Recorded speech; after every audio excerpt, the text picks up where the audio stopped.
Hello everyone, welcome back to the Cozy Chair. I'm so glad you came to listen to a story today.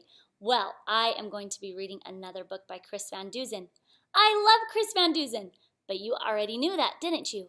I have not told you any Mr. Magee stories yet. Mr. Magee goes on lots of adventures. So today, we're going to go down to the sea with Mr. Magee. And this is written by Chris Van Dusen. I love his adventures. Do you know why? Because when he goes on adventures, stuff usually happens. But doesn't that happen to us sometimes when we go on adventures? Crazy things happen. So let's see what happens today.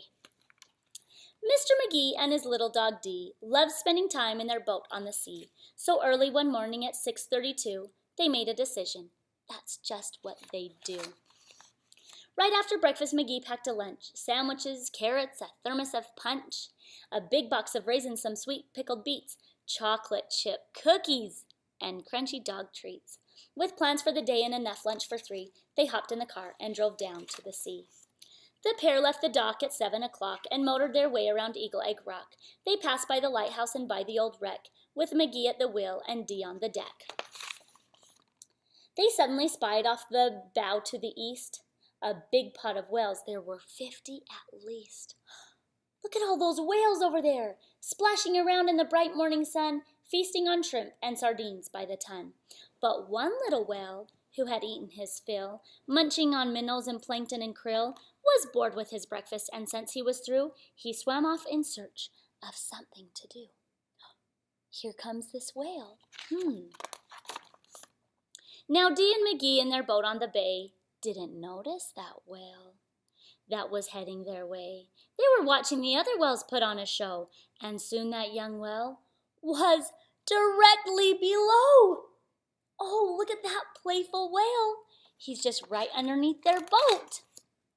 From under the sea, the little whale spied Magee and Dee's boat, but not them inside. He longed for adventure, he wanted to play, so he bumped at the boat in a most friendly way. Then the whale placed his blowhole directly below, and ever so gently, he started to blow. Uh-oh. Oh, look at that!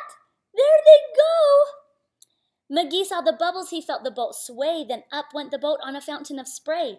Higher and higher the little boat flew, as harder and harder that little whale blew. Then the whale blew a blast as hard as he could, much harder, in fact, than a little whale should. And that final blast blew the boat up in the sky, first 30, then 40, then 50 feet high. The boat kept on rising, but it didn't stop there. Wind hit it hard, and it flew through the air.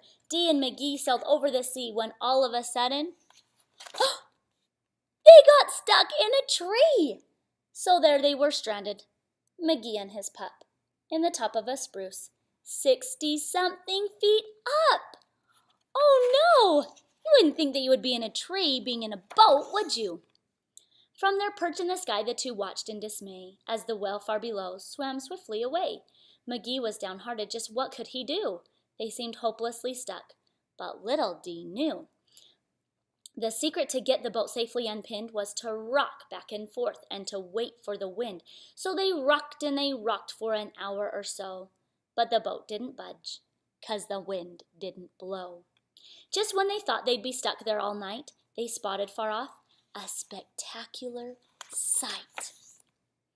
Away in the distance across the blue bay, the whales, all 50, were heading their way.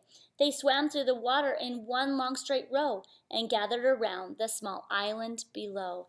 Magee looked down at the circle of whales surrounding the island and raising their tails. He felt a bit nervous. Look at him, he looks so nervous, doesn't he? A little bit tense, when all of a sudden, it made perfect sense. They're trying to save us, he shouted with glee. Hold on, Dee, hold on, as tight as can be. Their tails slapped down with a thunderous crash, which in turn created a super high splash that covered the island and raced up the tree and dislodged the boat and set them both free. Dee was so happy she let out a yelp. Magee tipped his hat to the whales for their help. Thank you, my friends, for saving the day. Then they all waved goodbye, and the whales swam away. On the way home, little Dee had a thought. What about all the food they had brought? In all the excitement, they ate not a bite. So they saved it and had it for dinner that night.